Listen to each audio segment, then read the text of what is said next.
Welcome to the Not Sorry Art podcast. I'm Sari, the artist and creator behind Not Sorry Art. I'm so excited to talk art and creativity with you, so grab a drink, grab a snack, and let's dive in.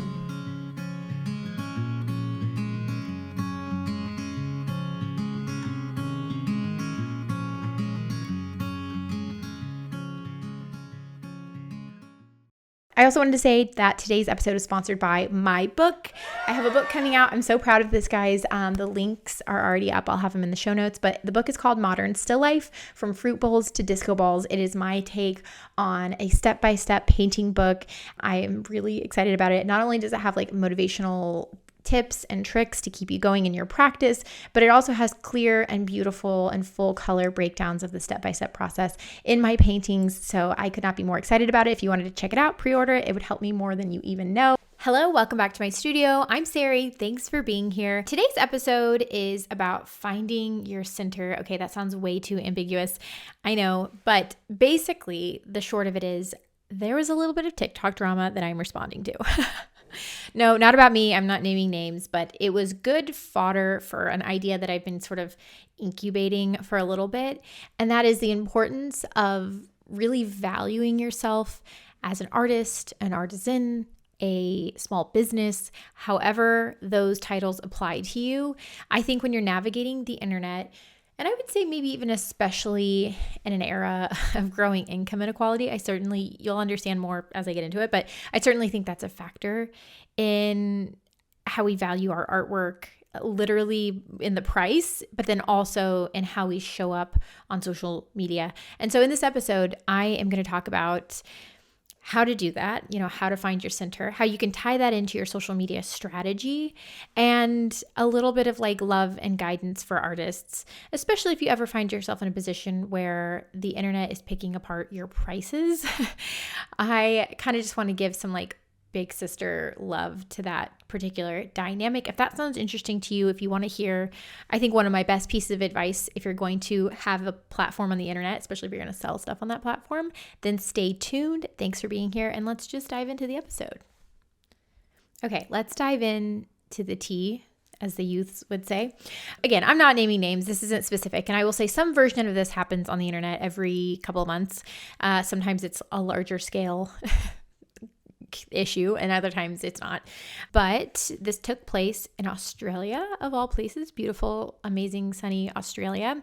And there was an influencer who went to a handmade market pop-up type event, and they bought a ceramic piece, and at checkout, the price was sprung upon them, and they were a little bit taken aback.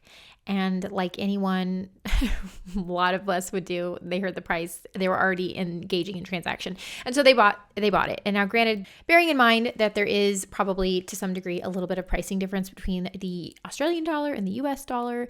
Anyways, this influencer bought the cup, they got home, they were thrown off enough by the price that they decided to make a video about it. I will say to that influencer's credit, they didn't call out this creator by name. They just said the market. And I think they were blowing off steam. I mean, if you follow enough influencers, that's kind of the name of the game.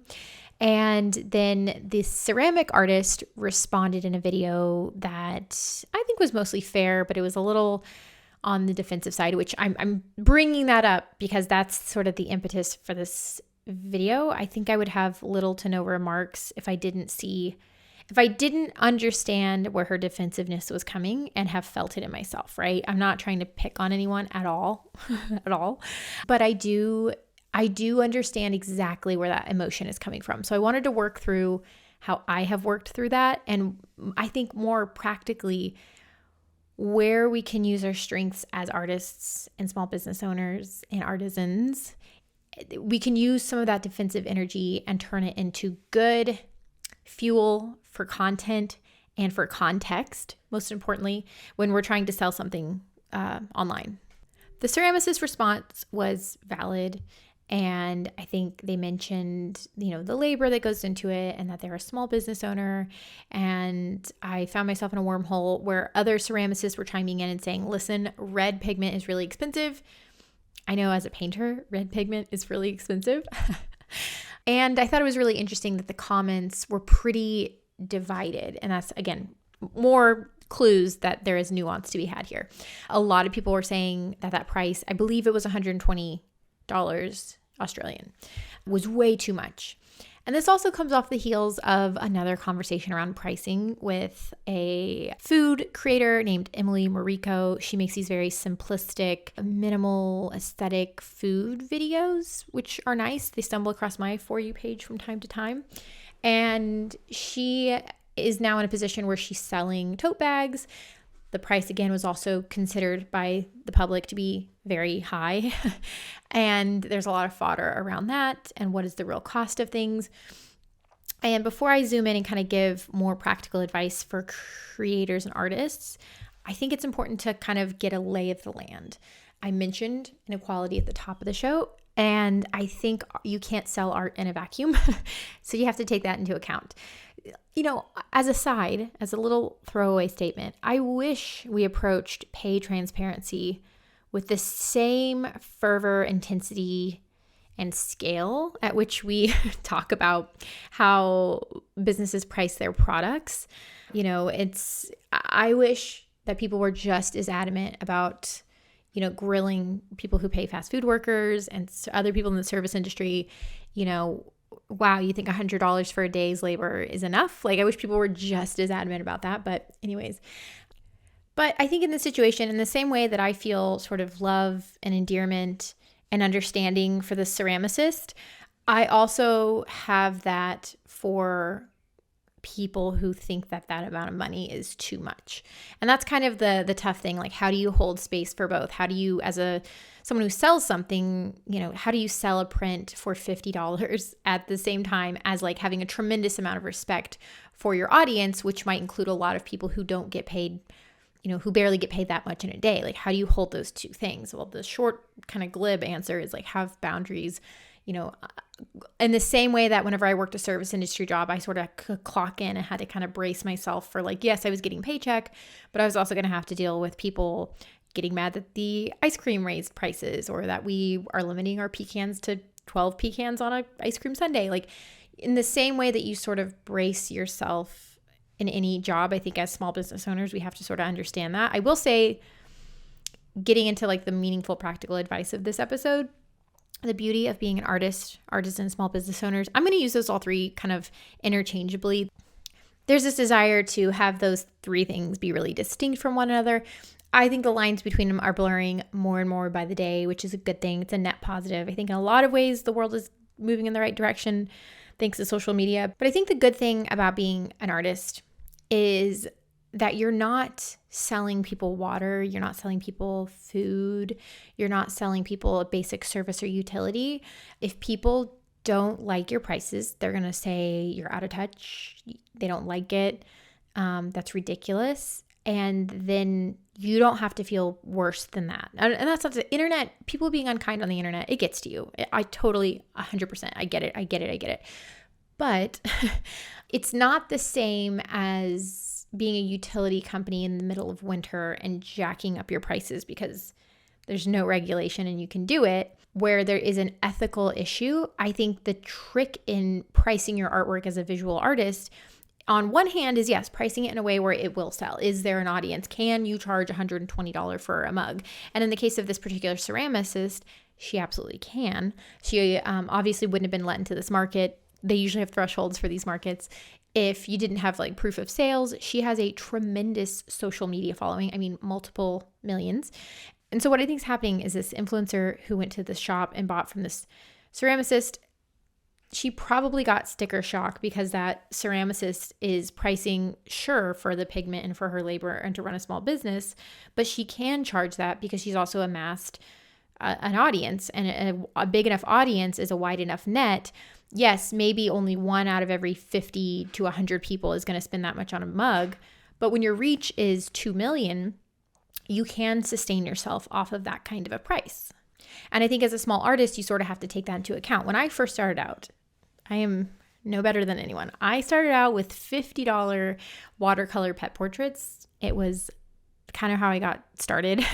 And I moved my way up slowly as my reach grew and as I could raise my price.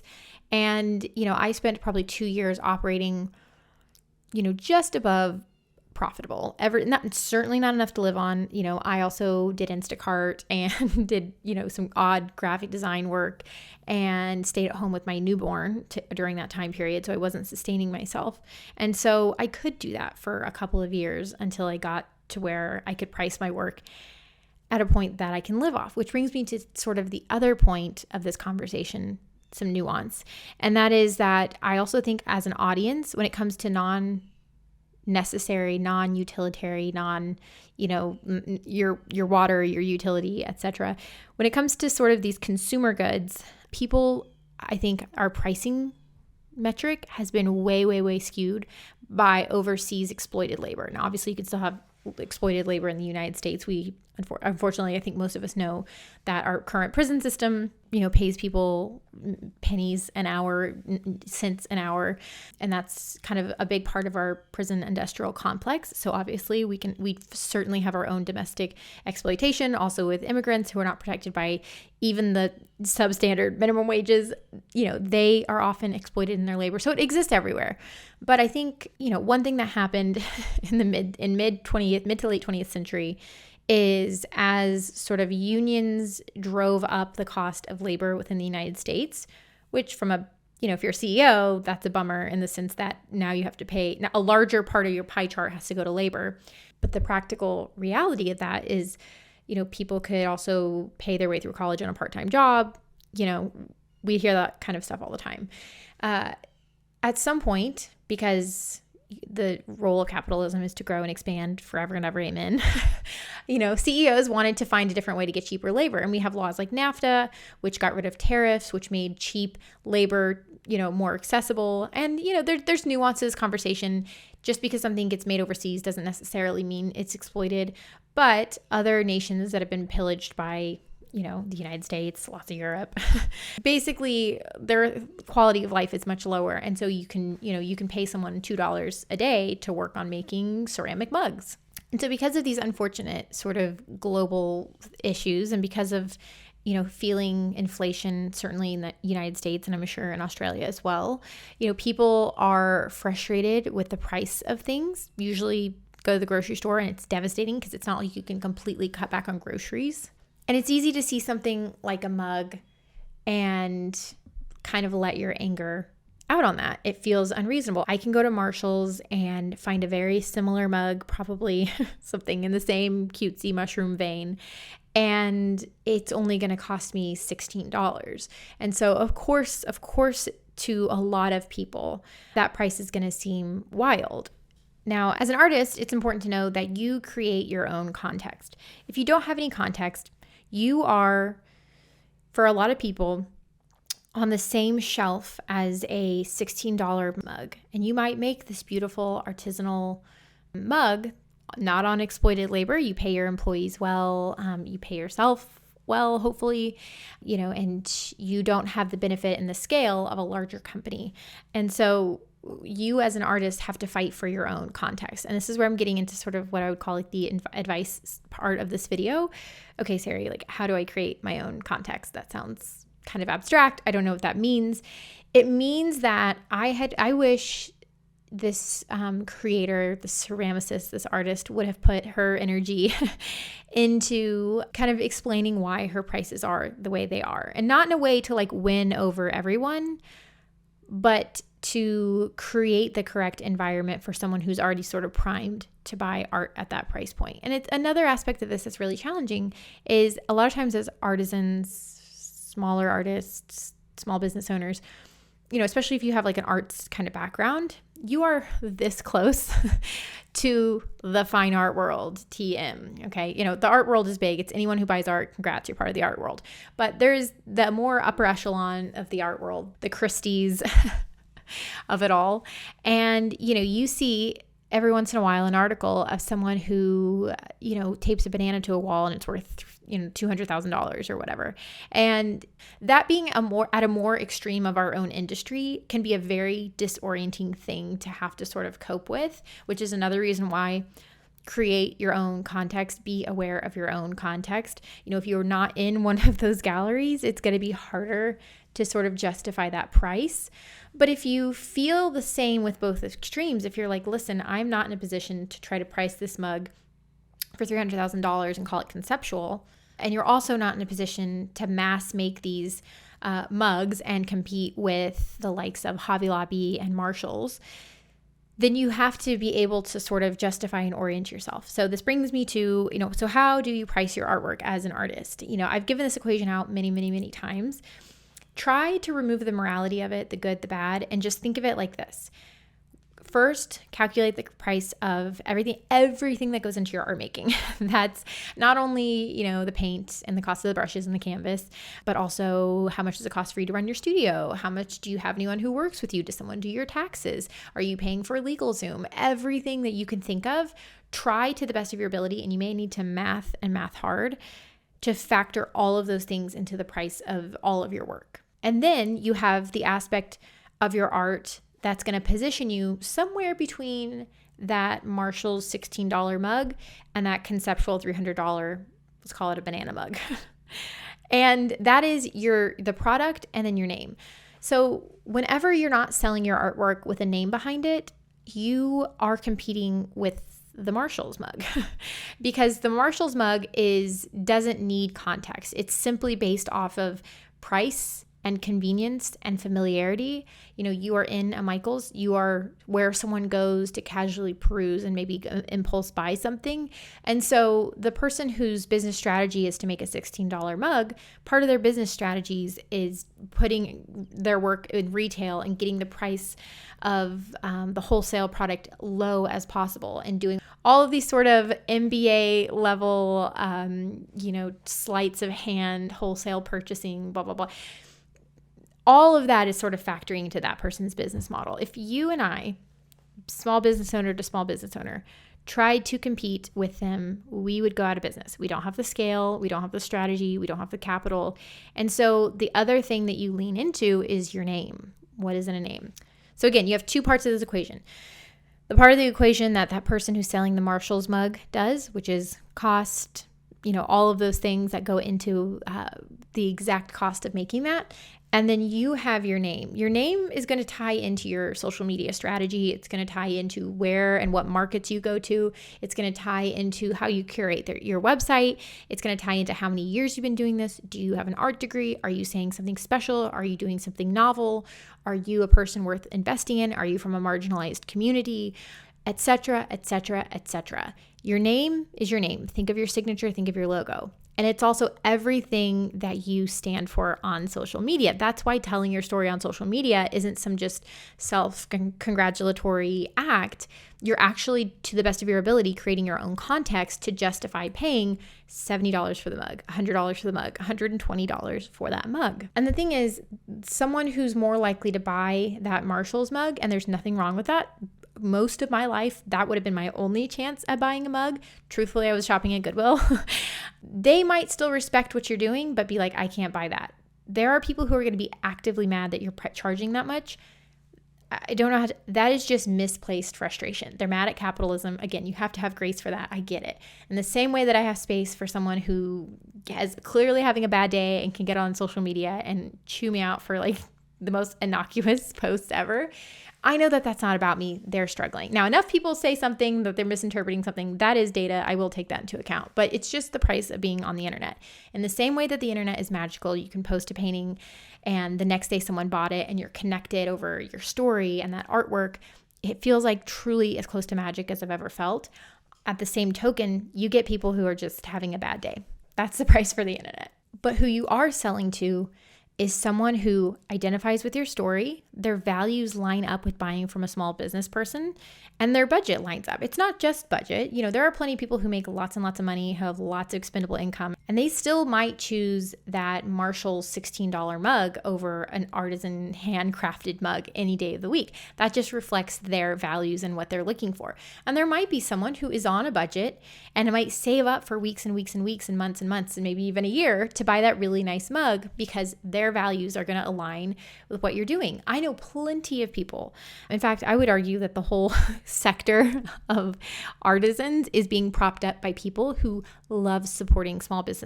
It is their bread and butter. They love when you come over. I know I'm a little like this, but also, now that I try to invest as much of my extra money into buying from other small artists. So, guilty. But I also am friends with a lot of people who, when you go to their house, they will take you on a little guided tour of their house. And the artist who made this rug and the artist who made that wall hanging and this sculpture and that light fixture and this mug, and they enjoy it. They love the idea that they're supporting a small business. It lines up with their ethics. It lines up with, they enjoy the act of purchasing art.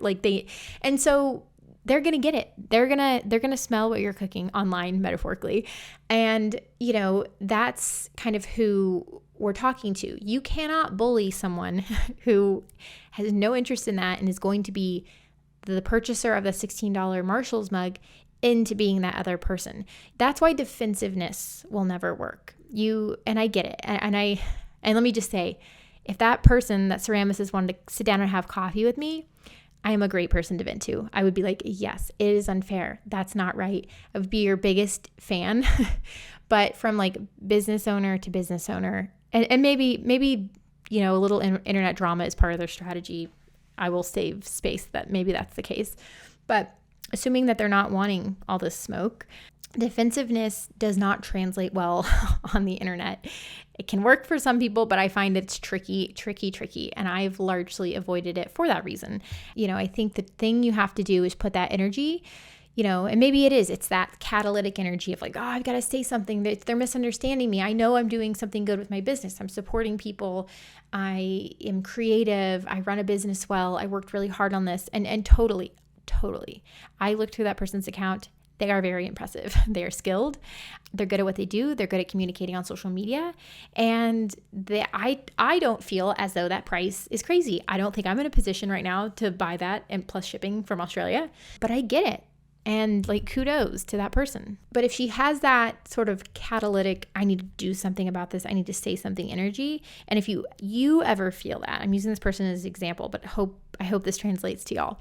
But if you ever feel that, write down all those reasons why your cup is worth it. Write them all down. Journal it, stream of consciousness style, right?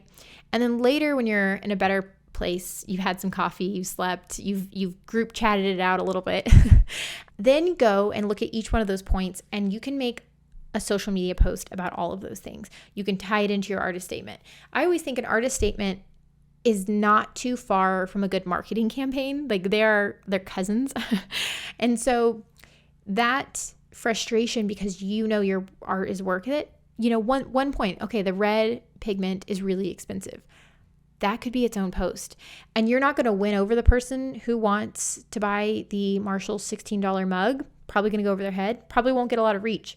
But to the person who already shares similar values to how you're pricing things, that might be what they need to hear to want to buy it, because then when they pick up the mug, they're going to be like, hey, this red pigment is really, rare and expensive and hard to get and whatever. It's the same reason that companies will lean into stuff about sustainability. One could call some of it greenwashing, but they know that as a consumer, they will pay extra if they know that you aren't mining the mica that makes whatever you're buying sparkly from a place that implores child labor, which is unfortunately very common whenever you're looking into buying mica, the shiny stuff that usually makes makeup shimmery. And so someone's going to be willing to pay more for that if they know that that's part of the process, or rather that that's not part of the process. And so it's just important as people who are selling online to price your artwork and be 100% confident in how you're pricing it. And then to build a social media strategy in a non-defensive way of why that's worth it. What skills do you have that go into your pricing? And so to sort of finish off what I was saying about the pricing model, the last kind of thing I'll say is you take your price of your raw materials and everything that goes into the construction of that. And then the other thing you have to figure out is the price of your name. And that's going to be things like, how long have you been making art? They have things online called fine art price calculators. They're not an end all. Don't go there and then just use whatever price they generate. But what I did in the very beginning, because I didn't have anyone to ask and I felt really lost, and art school taught me how to make good art and good artist statement, but they did not teach me how to run a business, was I priced how much it cost to make everything. I paid myself $20 an hour. And then when I priced my name, I found other artists who were making similar-ish work in a similar-ish region to me. And then I compared. I thought of it like data points, right? Non-good or bad, just data points. I priced it all kind of on a graph. I priced what a couple of those fine art generators said. And knowing that I could never, even if my work was on sale, cut below that cost to make it, I still hold true to that. Even if I have a really good Black Friday deal, it never goes below I don't want to lose money on my artwork. I only ever cut into the part of my artwork that is my name. Anyways, you take all of those data points together, however you want to see them, and you find something in the middle and you start there. And as your experience grows, maybe as your audience grows, maybe as your audience becomes more specific, it doesn't always have to be growth, you can then modify your price. If you do a really good marketing campaign, then you can price your work differently, maybe more. And that is always going to be something that you have to figure out. And the last thing I'll say is there are always going to be people who criticize your prices. It's just part of selling any good online. It's part of it. And I think the trick is, criticism never hurts if you're confident in whatever they're criticizing, or if they're criticizing something that you don't have a shared value in.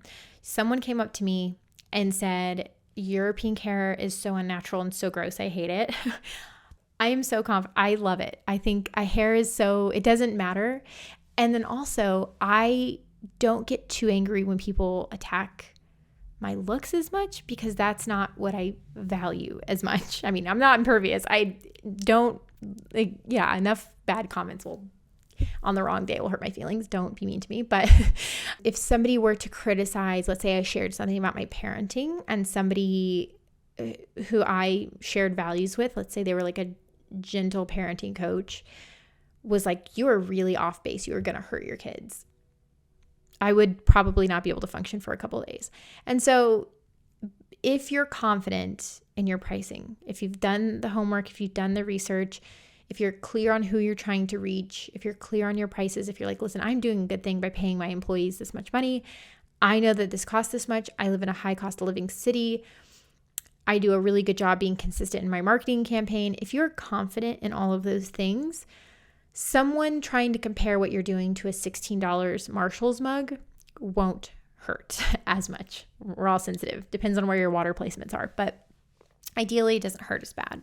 I see a lot of artists who will often sort of respond to that criticism by offering something that's less expensive, like stickers. I think that's great. I think that's a wonderful thing. I certainly have my business broke down to where I have different tiers. One thing I do is I sell little pieces of my drop cloth because it gets really thick and gunky and textural, which I really like.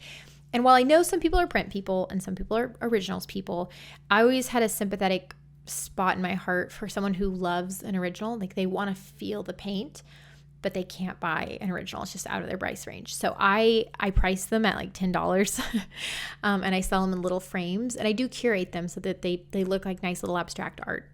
And I sell those, and I do that with the goal of, I'm pretty much just breaking even, but I'm offering sort of a service to someone who has that. And so there's a lot more to choose from for my website.